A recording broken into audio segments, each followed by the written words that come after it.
우리 한 목소리로 함께 봉독하기를 원합니다. 창세기 2장 18절에서 25절까지의 말씀. 우리 한 목소리로 함께 읽겠습니다. 여호와 하나님이 이르시되 사람이 혼자 사는 것이 좋지 아니하니 내가 그를 위하여 돕는 배필을 지으리라 하시니라. 여호와 하나님이 흙으로 각종 들짐승과 공중의 각종 새를 지으시고 아담이 무엇이라고 부르나 보시려고 그것들을 그에게로 이끌어 가시니 아담이 각 생물을 부르는 것이 곧 그 이름이 되었더라. 아담이 모든 가축과 공중의 새와 들의 모든 짐승에게 이름을 주니라. 아담이 돕는 배필이 없으므로 여호와 하나님이 아담을 깊이 잠들게 하시니 잠들매 그가 그 갈빗대 하나를 취하고 살로 대신 채우시고 여호와 하나님이 아담에게서 취하신 그 갈빗대로 여자를 만드시고 그를 아담에게로 이끌어 오시니 아담이 이르되 이는 내 뼈 중에 뼈요 살 중에 살이라. 이것을 남자에게서 취하였은즉 여자라 부르리라 하니라. 이러므로 남자가 부모를 떠나 그의 아내와 합하여 둘이 한 몸을 이룰지로나 아담과 그의 아내 두 사람이 벌거벗었으나 부끄러워하지 아니하니라. 아멘. 저는 이 봉독한 말씀을 가지고 하나님이 친히 세우신 가정이라는 제목으로 하나님 말씀을 나누기를 원합니다. 말씀 나누기 전에 우리 좌우 옆에 분 앞뒤 분에게 환한 미소로 한번 인사하시죠. 참 잘 오셨습니다. 네. 한 번 더 인사하실 때 그렇게 인사하셨으면 좋겠습니다. 5월에는 사랑합시다. 예, 주보 뒷면에 그렇게 나와 있는데요. 5월은 우리 장로님도 눈물로 기도하셨던 것처럼 가정의 달입니다. 첫째 주일은 어린이 주일이었고 또 지난 주일은 어버이 주일이고 오늘은 교사 주일이고 또 부부의 날도 함께 있는 그런 가정의 달에는 우리가 더욱더 우리 가정을 사랑하셨으면 좋겠습니다. 하나님이 세상을 창조하시고 친히 세우신 기관이 세 가지가 있습니다. 그게 무엇인지 혹시 알고 계시나요? 세 가지를 하나님이 친히 세우셨어요. 하나는 국가이고 또 하나는 교회이고 그리고 마지막 하나가 가정입니다. 성경에는 하나님이 병원을 세웠다거나 학교를 지었다는 말씀이 없어요. 학교나 병원도 굉장히 중요한 기관이기는 하지만 그러나 성경에 학교나 병원을 어떻게 운영해야 하는지 기록해 놓지 않았다라고 하는 것이죠. 그것은 그냥 성경의 원리를 따라 영적인 원리를 따라 우리의 지혜를 사용해서 합리적으로 운영하면 된다라는 뜻이에요. 그러니까 성경에 학교나 뭐 병원에 대한 운영에 대한 그런 정확한 가이드가 없어요. 그러니까 이렇게도 할 수 있고 저렇게도 해볼 수가 있다라는 뜻이에요. 실패하면 다시 그 실패를 교훈 삼아서 다시 하면 돼요. 이런저러한 시행착오를 겪을 수도 있고 여러 가지 실험을 도입해서 새롭게 할 수도 있어요. 그런데 하나님이 친히 세우신 가정은 그렇지 않다라는 거예요. 가정은 우리의 지혜나 우리의 생각대로 이렇게도 해보고 저렇게도 해보고 마치 실험하듯이 이렇게 저렇게 해볼 수 있는 것이 아니라는 말씀입니다. 가정은 사람이 세운 것이 아니기 때문에 그래요. 하나님이 직접 친히 세우신 것이 가정이기 때문에 그렇습니다. 그래서 가정에 관해서는 하나님이 성경 말씀 안에 자세하게 기록을 해 놓으셨어요. 어떻게 가정을 세워야 하는지, 어떻게 가정이 올바르게 세워질 수 있는지를 성경에 완전하게 기록을 해 두셨다라고 하는 겁니다. 그래서 우리가 하나님의 말씀대로 해야만 우리의 가정을 올바르게 세울 수가 있다라고 하는 거예요. 성경에는 남편이 어떻게 하고 아내가 어떻게 해야 하고 부모는 어떻게 공경하고 섬겨야 하고 자녀는 어떻게 또 양육해야 하고 이런 내용들 그리고 형제가 서로 어떻게 우애해야 되는지 이런 내용에 대해서 성경은 자세하게 기록을 해 두었다라고 하는 겁니다. 국가와 교회와 더불어서 성경에는 가정에 관해 여러 가지 지침들을 주고 있어요.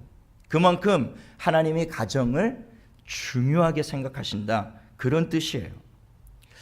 하나님이 태초에 천지를 창조하시고 사람을 지으실 때 먼저 아담을 창조하시죠.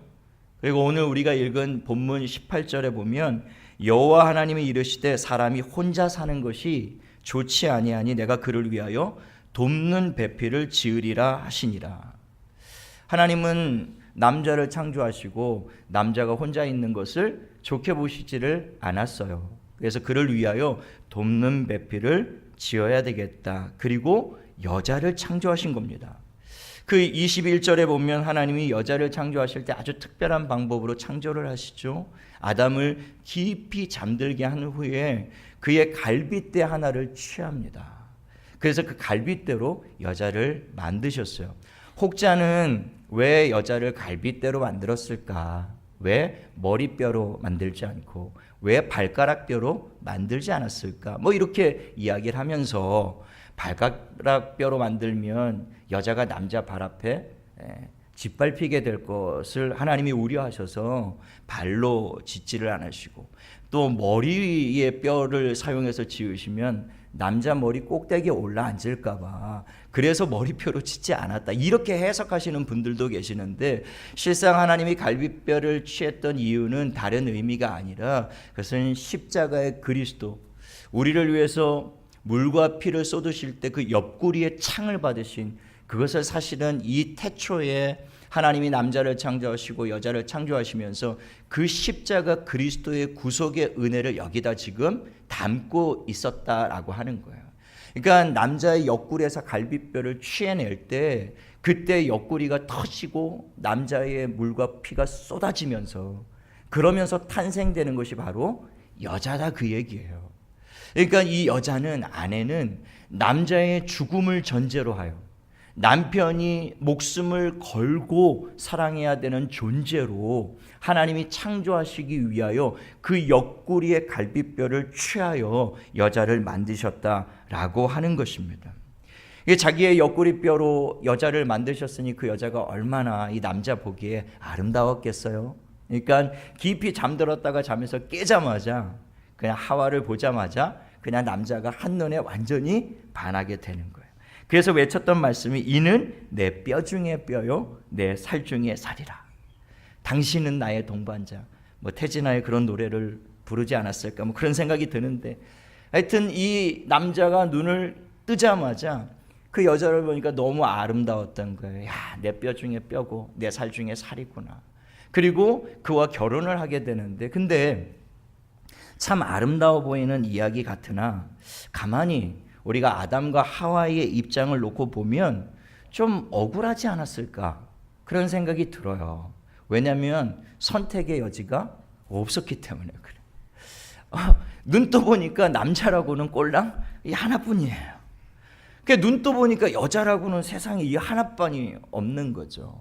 좀 우리가 결혼을 하려면 이 남자도 만나보고 저 남자도 사귀어보고, 좀 이 여자 저 여자 좀 이렇게 만나보고 사귀어보면서 좀 성격도 서로 맞는지, 식성은 같은지, 취미는 어떤지, 좀 이런 것 좀 다 만나보고 알아보고 그렇게 결혼을 했어야 되는데, 그냥 눈 떠보니까 꼴랑 하나밖에 없는 거예요. 그리고 하나님이 강제적으로 너네 둘이 살아라, 이래 보니까 선택의 여지가 없이 둘은 만나서 부부가 된 거예요.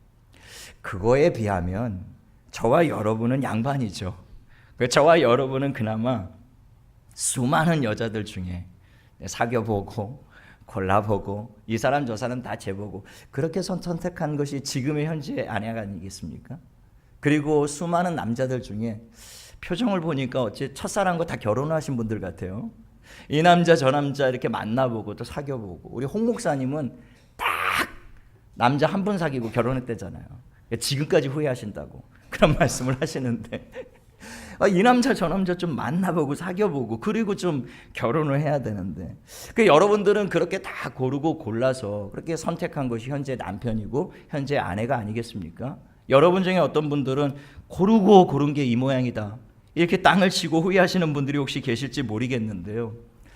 한 번은 제 아내가 저한테 그런 얘기 하더라고요. 야, 그때 나 좋다고 죽자 사자 쫓아다니는 형제가 있었다. 내가 그 형제와 지금 만났다면 내 아파트 9층에서 살았을 텐데. 그 처녀 때 꿈이 아파트 9층에서 사는 게 그리고 꿈이었나 봐요. 그게 뭐 로얄층이래나 뭐 어쩌대나. 그때 그 남자를 만났어야 된다고 농담처럼 그렇게 얘기를 한 거죠. 그래서 제가 홧김에 아파트 9층보다 더블로 높은 지금 18층에 살고 있지 않습니까? 그래서 하나님과 가까운 18층 높은 곳에 제 아내를 살게 해주고 있는데요. 어쨌든 제 아내는 농담으로 그런 이야기를 했지만 우리가 살다 보면 참 후회가 되고 가슴을 칠 때도 있고, 내가 고르고 고른 남자가 어떻게 이 모양이냐, 고르고 고른 여자가 이 모양이냐, 이렇게 가슴을 칠 때도 있을 거예요. 참고로 저는 그런 일이 한 번도 없었습니다. 불꽃 같은 눈동자로 지켜보시는 분이 계시기 때문에 제가 이렇게밖에 얘기할 수 없는 것을 이해해 주시기를 바라요. 어쨌든 우리가 그 많은 사람들 중에서 내가 선택한 사람이니까 세상에서 가장 소중하고 귀하게 여겨야 될 사람이 지금의 남편이고 지금의 아내인 것이죠. 하나님이 여자와 남자를 지으시고 그 둘로 하여금 부부가 되게 하셨습니다. 그리고 하나님이 친히 주례사까지 하셨어요. 창세기 1장 28절에 보면 그 처음 주례사가 이 내용입니다. 하나님이 그들에게 복을 주시며 하나님이 그들에게 이르시되 생육하고 번성하여 땅에 충만하라, 땅을 정복하라, 바다의 물고기와 하늘의 새와 땅에 움직이는 모든 생물을 다스리라 하시니라. 하나님이 처음 이 남자와 여자를 지으시고 둘을 남편과 아내로 세우시면서 처음 하신 일이 무엇이었냐면 이 남편과 아내에게 복을 주셨다, 이렇게 말씀을 하고 계세요. 그러니까 이 부부는 하나님이 복을 주어 오늘 우리가 읽은 본문 말씀 24절에 보면 한 몸이 되게 하신 가장 복된 관계, 이게 바로 부부 관계다라고 하는 겁니다. 부부는 하나님이 사람을 만드시고 가장 먼저 인간 관계들 중에서 가장 먼저 세운 인간 관계가 바로 부부 관계였다라고 하는 것이죠. 그래서 모든 관계 중에 우리가 가장 우선해야 될 관계가 부부 관계라고 하는 거예요. 남편의 가장 우선순위는 지금의 나의 아내가 되어야 하는 것이죠. 그리고 아내에게 있어서 가장 우선순위는 현재의 나의 남편이 되어야 된다라고 하는 겁니다. 그러나 현실을 보면 그렇지 못하잖아요. 오늘날 이 땅의 가정들이 얼마나, 오늘 장로님 기도하셨지만 많은 가정들이 깨지고 상처받고 고통을 당하고 있습니까? 50대 이상의 주부들이 모인 자리에서 한 분이 그런 질문을 했다고 그래요. 여러분, 여행을 가시면 누구랑 가시고 싶으세요? 질문을 했더니 50대 이상의 주부들이 한 사람 빼고 전부 다 친구랑 여행 가고 싶다고. 남편이라고 한 사람이 한 사람도 없는데, 한 사람, 분당에서 온 어떤 아주머니가 저는 남편하고 여행 가고 싶다고. 많은 사람들의 부러움을 샀어요. 그래서 어떻게 남편하고 그렇게 금술이 좋으냐고. 그러니까 이 아주머니가 해외로 여행 가고 싶다고, 남편하고. 이거 어쩌면 그렇게 사이가 좋냐고. 그게 아니라 해외 가서 묻어버리려고 그런다고. 국내에 묻어버리면 다시 쫓아올까 봐 겁이 나가지고 해외 여행 가서 걷다 묻어놓고 오려고 여행 가고 싶다고. 그렇게. 여러분, 그 50대 분당 아주머니가 우리 교인들은 아니겠죠? 하나님은 남편과 아내를 지으시고 그들에게 복을 주시면서 가정이 행복하기를 원하셨고, 남편과 아내가 서로를 최우선순위에 두고 하나님이 뜻하시고 계획하신 모든 복을, 은혜를 충만하게 받아 누리기를 원하셔서 남자와 여자를 지으신 거예요. 서로 돕고 이해하고 사랑하고 화목하고 하나 되고, 서로의 삶 가운데 이 남편을, 이 아내를 최우선순위에 두고 어떠한 삶의 문제와 고난과 역경과 어려움이 있을지라도 이 남편만을 섬기며 이 아내만을 사랑하기를 원하시는, 그래서 그 남자와 여자를 통해서 하나님이 영광을 받기를 원하셨던 것이죠.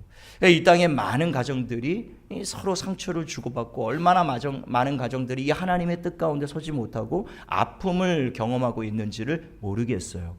저는 이 하나님의 말씀을 따라 이 땅에 깨어지고 상한 모든 가정들이 회복되어지기를 원하고, 혹시 우리 교인들의 가정 가운데 이런 상처와 아픔이 있는 분들이 있다면 이 시간 하나님의 말씀 안에서 여러분의 가정이, 여러분의 남편과 아내 관계 관계가 다시 한번 충만한 관계로 회복될 수 있게 되기를 예수님의 이름으로 축원합니다.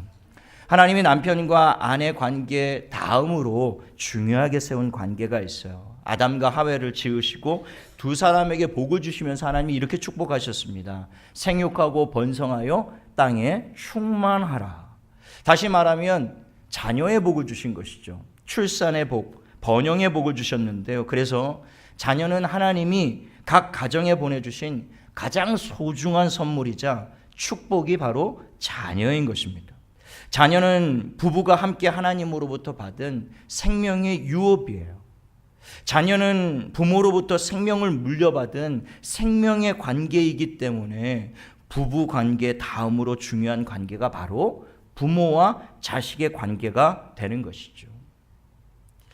제가 첫째 주에 어린이 주일에 그 자녀에게 하나님을 경외하고 하나님을 사랑하는 믿음의 유산, 다른 어떤 것보다 자녀들에게 이 믿음의 유산을 물려주어야 된다, 그런 말씀을 드렸습니다.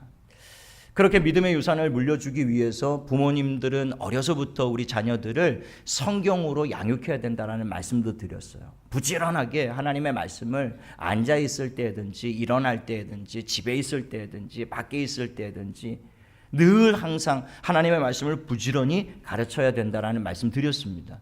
그러나 그것을 입으로만 가르쳐서는 안 되고요. 부모가 본으로, 삶의 본으로 직접 하나님을 어떻게 경외하는지, 어떻게 사랑하는지를 몸으로 직접 보여주어야만 아이들이 올바르게 성장할 수 있다는 말씀도 드렸어요. 그리고 아버지들은 그 자녀를 축복하며 기도해야 된다는 말씀도 드렸고, 어머니들은 특별히 눈물을 흘리면서 자녀들을 위해서 기도해야 된다는 말씀도 드렸습니다. 저는 생명으로 주신 부부 다음으로 가장 소중한 관계로 우리에게 선물로 허락하신 여러분의 자녀들을 위해서 늘 축복하며 기도하는 부모님들이 될 수 있게 되기를 예수님의 이름으로 축복합니다. 그렇게 하나님이 자녀들을 주시고 난 다음에 하나님이 또 축복하셨어요. 가정을 세우시고 땅을 정복하고 다스리라, 이런 축복의 말씀을 주십니다. 다시 말해서 생업의 복을 주셨다, 그 말씀이에요. 그냥 하나님은 가정만 세워놓고 부부로 하여금 결혼시키고 자식만 주고 하나님은 뒷짐지고 팔짱 끼고 그렇게 계신 분이 아니라는 것이죠. 땅을 정복하고 다스릴 수 있는 은혜까지 하나님이 주신 거예요. 하나님은 가정을 세우실 뿐만 아니라 그 가정을 축복하시고 지키시고 도우시고 돌보시기를 원하시는 하나님이시다라고 하는 겁니다. 그래서 마태복음 7장 9절 11절에 보면 너희 중에 누가 아들이 떡을 달라 하는데 돌을 주며 생선을 달라 하는데 뱀을 줄 사람이 있겠느냐? 너희가 악한 자라도 자식에게 좋은 것으로 자식에게 줄 줄 알거든 하물며 하늘에 계신 너희 아버지께서 구하는 자에게 좋은 것으로 주시지 않겠느냐? 하나님은 우리에게 좋은 것 주시기를 원하시는 하나님이신 줄로 믿게 되시기를 예수님의 이름으로 축복합니다. 하나님은 우리의 삶 가운데 좋은 것 주시기를 원하세요. 왜 하나님이 우리의 삶 가운데 고난 주기를 원하시겠습니까? 하나님이 우리의 삶 가운데 왜 질병 주기를 원하실까요? 하나님이 우리의 삶 가운데 축복 주시기를 원하고 계세요. 누구보다. 사람이 하나님께 복을 구하기 전에 이미 하나님은 사람들에게 복을 주셨어요. 그리고 땅을 정복하고 다스릴 수 있는 생업의 복과 은혜를 이미 하나님이 허락해 주셨다라고 하는 겁니다. 히브리서 6장 13절 15절에 보면 하나님이 아브라함에게 약속하실 때에 가리켜 맹세할 자가 자기보다 더 큰 이가 없으므로 자기를 가리켜 맹세하여 이르시되 내가 반드시 너에게 복주고 복주며, 성경에서 2번 반복하는 것은 강조예요. 하나님이 반드시 그렇게 하시겠다라는 겁니다. 내가 너에게 복주고 복주며 너를 번성하게 하고 번성하게 하리라 하셨더니 그가 이같이 오래 참아 약속을 받았느니라. 그러니까 아브라함이 인내함으로 자기에게 주어진 이 축복의 말씀을 붙잡고 살아 마침내 약속하신 축복을 아브라함이 다 받았다, 이 말씀을 하고 있는 거예요. 하나님은 아브라함을 선택하여 부르시고 난 이후에 아브라함뿐만이 아니라 아브라함의 가문과 그 후손들에게 복주고 복주고 번성케 하고 번성하는 축복을 주셨어요. 그 축복은 아브라함에게만 국한된 약속이 아니었습니다. 아브라함의 후손으로 난 모든 믿음의 사람들에게도 하나님은 이 복 주기를 원하세요. 복 주고 복 주고 또 번성케 하고 번성케 하는 그런 복을 주시기를 원하시는 하나님이세요. 저와 여러분의 가정이, 저와 여러분의 삶이 이 놀라운 축복을 다 받아 누리게 되시기를 예수님의 이름으로 축원합니다. 제가 잘 하지 않는 설교가 두 가지가 있어요. 하나는 물질 설교 잘 안 합니다. 헌금 얘기를 안 해요. 그리고 축복 얘기를 잘 안 합니다. 제가 전에 사역했던 교회에 트라우마가 있어서 그래요. 너무 현세지향적이고 땅의 축복만을 구하는 이 땅의 교회들이 너무 변질되고 타락한 모습을 제가 상처로 너무 많이 받아서, 하나님, 이 땅에 있는 교회가 땅의 것만 구하지 않고 정말 영적인 복, 신령한 복, 하늘에 속한 복, 눈에 보이지 않지만 진짜 복, 영원한 복, 그것을 볼 수 있는 눈을 주시고 그런 복을 구할 수 있는 은혜가 있도록 역사해달라고, 그런 기도가 하도 있어서 제 설교에는 웬만하면 현세의 복이나 막 축복 그런 것들을 잘 설교를 안 해요. 제가 설교를 안 하더라도 성도들이 알아서 그것들을 구하더라고요. 어쩌면 그렇게 그것들만 구하는지. 영적인 복을 그렇게 강조를 해도 늘 기도 제목을 내고 보는 것 보면 전부 다 땅의 것을 구해요. 저와 여러분의 삶 가운데 눈을 열어 진짜 하늘에 속한 복, 누구도 빼앗지 못하는 영원한 복, 그것을 좀 구할 수 있는 영안이 열릴 수 있게 되기를 예수님의 이름으로 축복합니다. 그런데 오늘 이 본문에는 제가 이 축복의 말씀을 안 할래 안 할 수가 없어요. 하나님이 약속해 두셨기 때문에 그래요. 하나님이 복 주고 복 주겠다고 약속하시고 내가 번성케 하고 번성케 하시겠다고 말씀하셨어요. 그리고 가정을 세우시고 남편과 아내를 하나님이 세우시면서 그들에게 가장 먼저 하셨던 일도 그들에게 복 주신 거예요. 생육하고 번성하고 충만하고 정복하고 다스리고 너희가 삶 가운데 모든 복과 은혜를 누리라고 하나님 말씀하셨어요. 그러니까 제가 이 축복의 말씀을 안 할 수가 없어요. 그러니까 여러분들의 가정이 이 하나님이 약속하신 모든 복을 아멘으로 다 받게 되시기를 예수님의 이름으로 축복합니다. 하나님은 우리의 가정을 세우시고 가장 좋은 곳으로 복 주시는 하나님이시다라고 하는 거예요. 가정은 사람이 세운 것이 아닙니다. 좋을 때는 지켜도 되고 싫어지면 깨버려도 되는 그런 것이 아니라는 것이죠. 내가 선택한 남편 같고 내가 좋아서 택한 아내 같지만 실상 그렇지 않아요. 실상은 하나님이 부부로 남편과 아내를 맺어 주셨다라는 거예요. 하나님이 짝지어 주셨으니 사람이 나누지 못할지니라.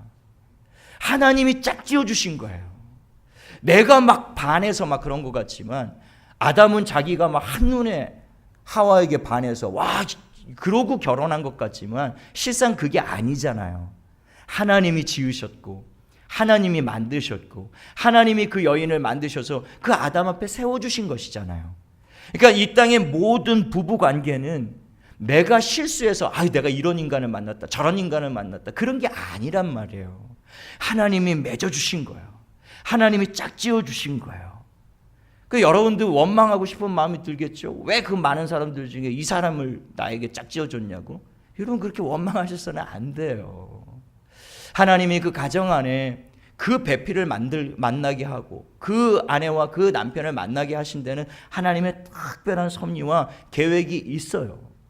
아무리 힘들고 어렵지만 그 관계 속에서 하나님이 우리가 인내하고 견디고 참고 그래서 하나님의 약속을 붙잡고 아브라함이 마침내 그 하나님 가정 가운데 복주고 번성케 하고 번성케 했던 그 축복을 인내해서 받았던 것처럼 우리가 참고 견디고 인내하면 하나님이 예비한 축복을 가정 가운데 부어주시겠다고 약속하고 계시는 거예요.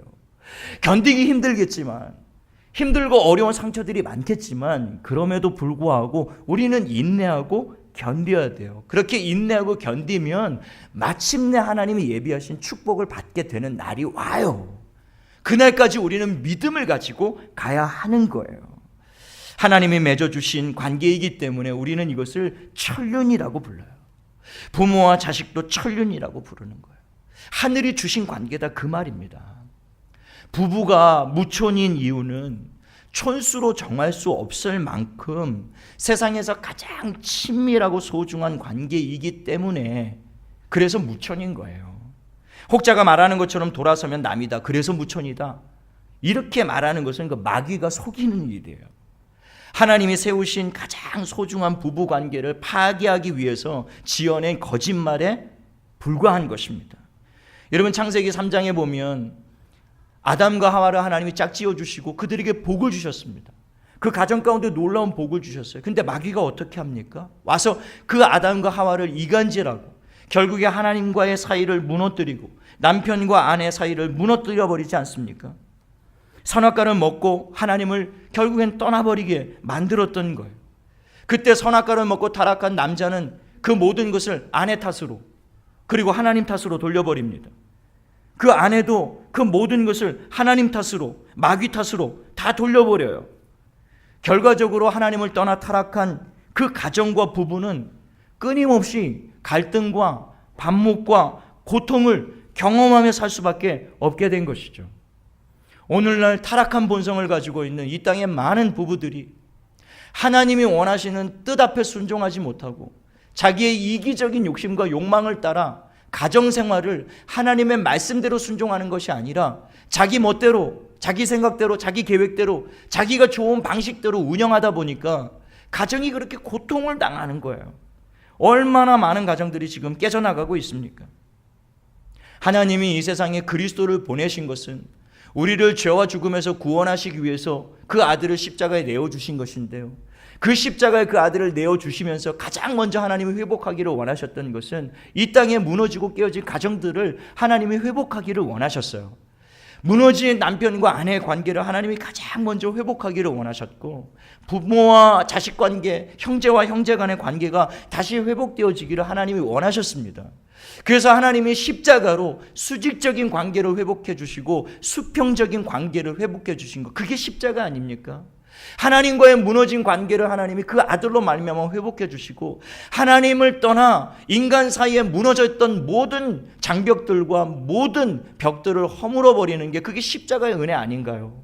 그래서 이 십자가의 은혜를 경험한 사람이야말로 하나님과의 관계가 다시 회복되어질 수 있게 된 것이고, 사람과의 무너지고 깨어지고 상처받은 관계들을 회복할 수 있는 길이 열린 줄로 믿게 되시기를 예수님의 이름으로 축원합니다. 우리가 이 말씀을 들으면서 정말 이 시간 경계해야 될 것이 있습니다. 지금도 마귀는 우는 사자처럼 끊임없이 우리의 가정을 노리고 있다는 사실이에요. 부부관계를 무너뜨리기 위해서 혈안이 되어 있다는 사실을 여러분들이 잊지 않으셔야 돼요. 창세기 3장의 태초에 그 가정을 무너뜨렸던 마귀는요, 지난 수천 년 역사 가운데 얼마나 많은 가정들을 무너뜨렸는지 모릅니다. 수많은 가정들이 깨어지고 수많은 가정들이 상처를 입게 되었어요. 그 배후에 악한 영들이 끊임없이 역사하고 있기 때문에 그렇다라는 거예요.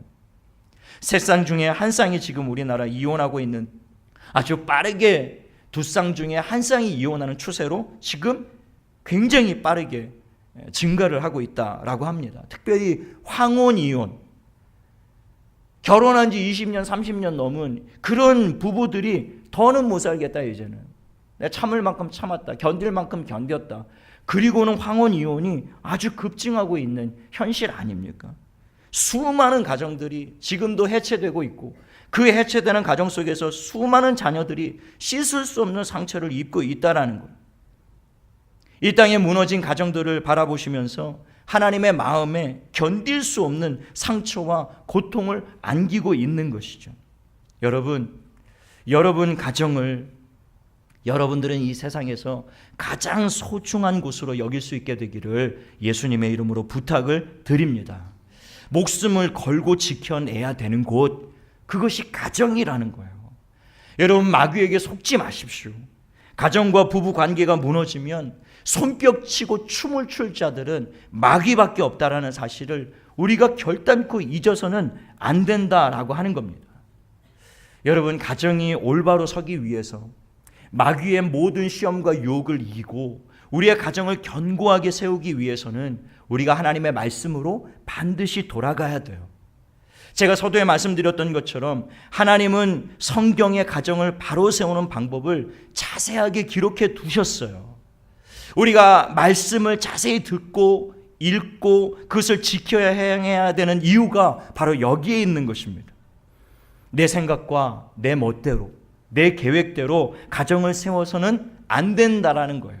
이 땅에 많은 사람들이 하나님의 말씀을 떠나 자기 방법대로, 자기가 경험한 대로, 자기가 배운 대로, 자기가 아버지한테 보고 들은 대로 배운 대로, 어머니한테 그냥 보고 배운 대로 그냥 그렇게 가정생활을 시작하니까 결국에 오래가지 못하고 그런 상처를 서로 주고받게 되는 거예요.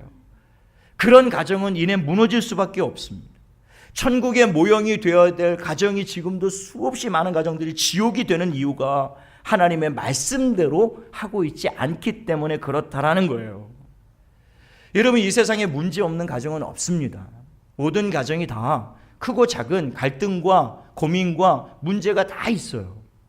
우리가 주일 오후 예배 때마다 홍 목사님께서 크리스찬의 가정생활에 대해서 계속 말씀을 지금 몇 개월째 하시고 계시지 않습니까? 그때 그 믿음이 있노라 하는 그런 믿음의 사람들의 가정에도 크고 작은 문제들이 다 있지 않았습니까? 믿음의 조상이라고 불렸던 아브라함조차도 얼마나 그 가정 가운데 문제가 많았었나요? 아픔이 많고 상처가 많았단 말이에요. 부부 사이에 갈등이 많았고요. 그 첩을 들여서 아들을 낳고 그것 때문에 얼마나 많은 또 문제가 있었고 고통이 있었나요? 그것 때문에 그 아내와 자식을 또 광야로 내보내는 그런 고통을 당하게 되고 가정이 깨어지는 어려움을 당하게 되고 그 많은 그리스도인들의 가정이 그렇게 깨어지는 이유는 다른 것이 아니에요. 그들의 삶을 가만히 지켜보면 그들이 하나님 앞에 불순종할 때, 하나님의 말씀을 떠날 때, 하나님의 말씀을 지켜 행하고 하나님의 말씀을 붙잡고 하나님의 약속대로 순종하면 하나님이 복주고 그리고 번성케 하고 번성케 하시려고 약속하셨는데 그 하나님의 약속을 떠나버리니까, 하나님의 말씀에 불순종하니까 하나님의 말씀을 잊어버리고 자기 마음대로 자기 뜻대로 하려고 하다 보니까 결국에 가정이 그렇게 깨어지고 상처를 받게 되는 거예요. 오늘 이곳에 예배하는 모든 남편들과 아내들은 부디 하나님의 말씀으로 돌아가서 하나님의 말씀 안에 굳건히 서는 여러분 되시기를 예수님의 이름으로 축복합니다. 우리의 가정을 세우는 방법, 유일한 방법은요, 하나님의 말씀 붙잡는 거예요. 여러분, 아내들에게 이 말씀 드리고 싶습니다. 에베소서 5장 22절, 아내들이여 자기 남편에게 복종하기를 주께 하듯 하라. 아이, 목사님, 그거는 성경이 2000년 전 얘기잖아요. 지금 어디 아내한테 남편한테 복종하라는 그런 말을 하십니까? 그건 시대착오적인 발상입니다. 아니요. 그러니까 가정이 그 모양이 되는 거예요. 이 땅에 많은 가정들이 여자가 남자를 짓밟고 그냥 올라서고 자기 마음대로 막 쥐고 흔들려고 하니까 결국에는 문제가 그렇게 생기는 거예요. 아내 말을 잘 들으면 자다가 떡이 생긴다, 뭐 이따위 소리를 하면서 그냥 남자를 막 흔들려고 그러는 거예요. 그러니까 결국에 어려움이 생기는 겁니다. 여러분, 아내들에게 하나님이 주신 만구불변의 진리는요, 죽게 하듯 남편에게 복종하라는 겁니다. 죽게 하듯 남편에게 복종하실 분들만 큰 소리로 아멘 합시다. 그냥 이렇게 안 할 줄 알았다니까. 나는 못하겠다. 결국에는 가정이 어려워지는 거예요. 여러분. 우리가 주님께는 복종해야 되는 줄 알아요. 아멘이시죠? 우리가 주님께는 복종해야 되는 줄 알아요. 그런데 이 말씀에는 주께 복종하듯 남편에게 복종하라는 거예요. 남편의 머리가 그리스도인 것처럼 아내들의 머리는 남편이라고 성경이 분명히 말씀하고 계세요. 내가 보기에는 연약해 보이고 부족해 보이는 남편이지만 그러나 아내에게 하나님이 주신 말씀은 주께 하듯 복종하라는 겁니다. 그래야 하면 가정이 온전하게 설 수 있어요. 그러나 아내들이여 손해본다라고 생각하지 마십시오. 여러분, 남편들에게 이 말씀 들려드리고 싶어요. 에베소서 5장 25절에 남편들아 아내 사랑하기를 그리스도께서 교회를 사랑하시고 그 교회를 위하여 자신을 주심같이 하라. 아내들에게는 남편에게 복종하기를 요구했지만 모든 남편들에게는 죽음을 요구하고 있습니다. 아내를 생명을 걸고 목숨을 바쳐서 사랑하라고 말씀하고 있는 거예요. 이 시간 남편들만 한번 큰 소리로 아멘 하시기를 원하는데요. 여러분, 오늘 아멘 한번 잘하시면 오늘 저녁에 아내들에게 크게 사랑받을 줄로 알아요. 여러분, 불꽃 같은 눈동자로 여자들이 굉장히 예민하신 거 아시죠? 지금 아주 귀를 촉각을 열고 내 남편이 어떤 목소리로 지금 아멘 하는지 듣고 있을 거예요. 한번 큰 소리로 아멘 하기를 원하는데, 정말 주님이 교회를 위해서 자신의 목숨을 바쳤던 것처럼 나는 내 아내만을 생명 걸고 사랑하기를 원하시는 남편들만 우리 큰 소리로 아멘 합시다.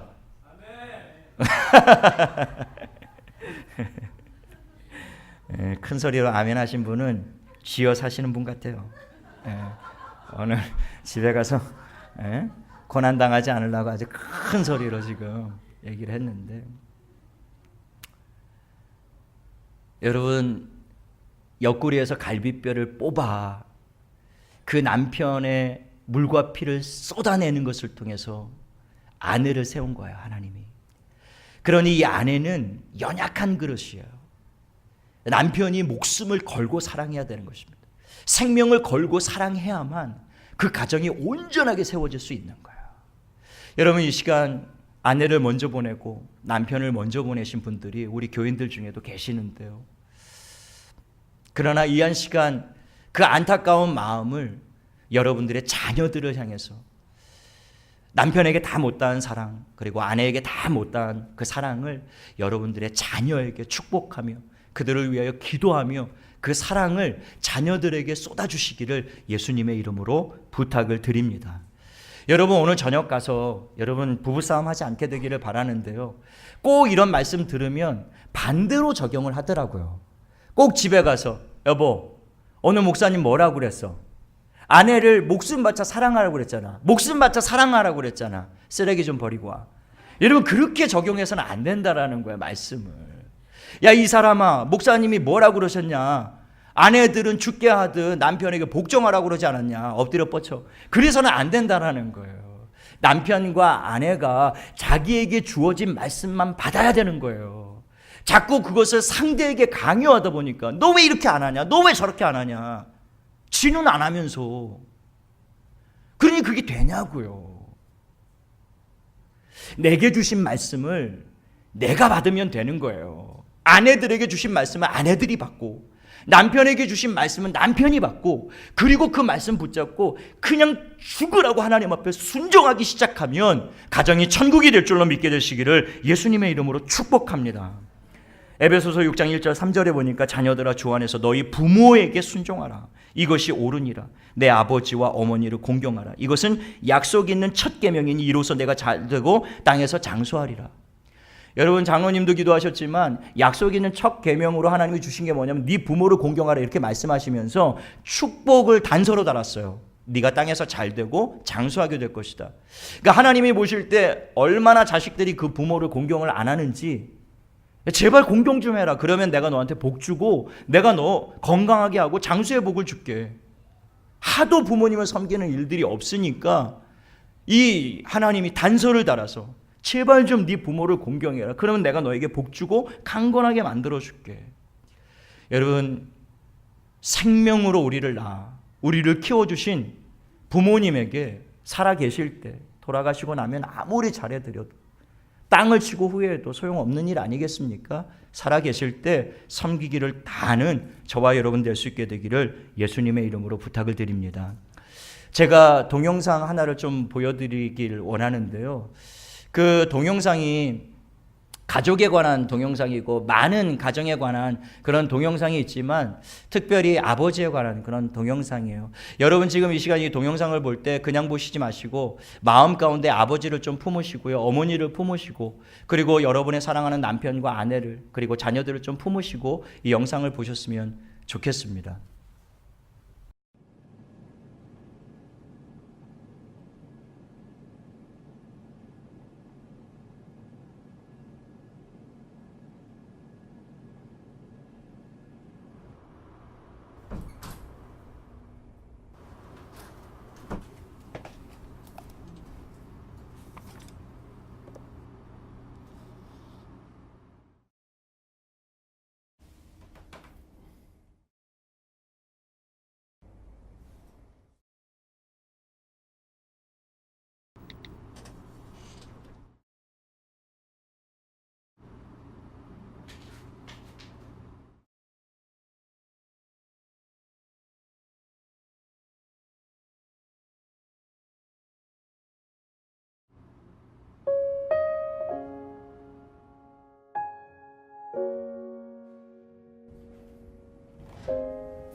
총선이 아빠 김용봉. 나 신왕철 아빠 신현기. 이영근입니다. 큰아들이. 저 영우 아버지 되는 사람입니다. 조유섭 아빠. 진영이 아빠. 성함은 김성복. 생각나지요. 그 아들, 딸만 낳다가 아들 가졌는데 이번에도 딸이 못 갈까 했는데 네 엄마, 아빠, 동생한테 신경 써주고 고맙고. 부모로서 이렇게 뭔가를 충분하게 해줘야 되는데 그런 것도 못 해주고 그래서 참 마음이 아픕니다. 아들이라는 것은 어느 누가 바꿀 수도 없는 것이고. 크게 뭐 도와주지도 못했고 했는데 그들이 알아서 잘 커가지고. 계속 부족한 게 부모 마음 아닐까요? 죽는 순간까지. 그런 제가 그런 마음으로 살고 있어요. 계속 부족한 거예요. 너무 엄하게 했던 게 그게 좀 미안해요.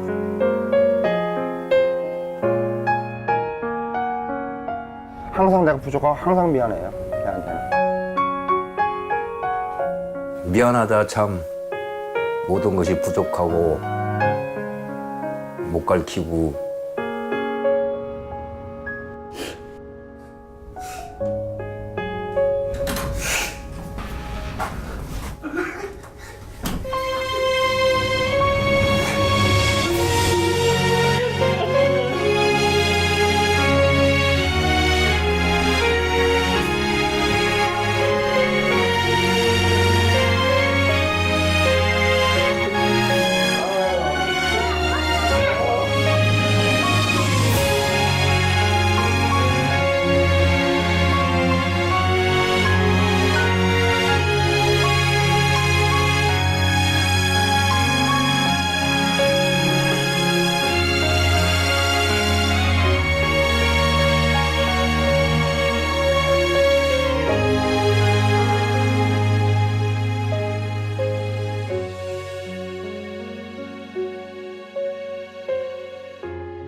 표현은 이 땅의 아버지들이 잘 못하시지만 그러나 오늘 영상에서 본 저 마음이 우리 아버지들의 마음이고 또 어머니들의 마음일 거라고 생각이 듭니다.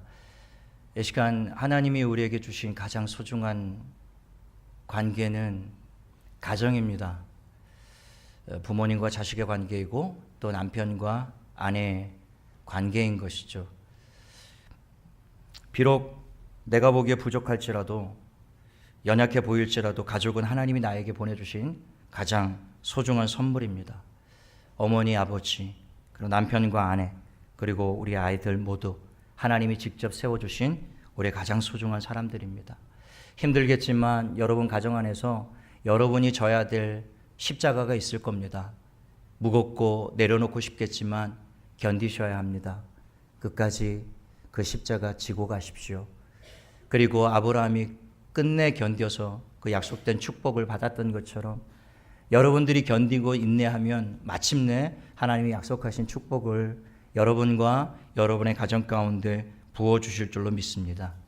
가정을 천국으로 만드는 것은 상대가 아니라 나에게 달려있다는 사실을 알고 내가 하나님 앞에 바로 서서 하나님 말씀에 순종하면 가정은 곧 천국이 될 수 있어요. 힘들지만 하나님 바라보시고요. 하나님을 믿고 의지하십시오. 이 시간 포기하고 싶겠지만 포기하시면 안 됩니다. 내려놓으시면 안 돼요. 이 시간 다시 한번 하나님을 바라보고 뜨겁게 기도할 수 있게 되기를 바라요. 주께서 무너진 이 땅의 가정을 분명히 회복하실 것입니다. 십자가로 고쳐주실 거예요. 여러분의 가정이 이렇게 회복될 수 있게 되기를 예수님의 이름으로 축원합니다. 우리 말씀을 생각하시면서 함께 찬양하기를 원합니다.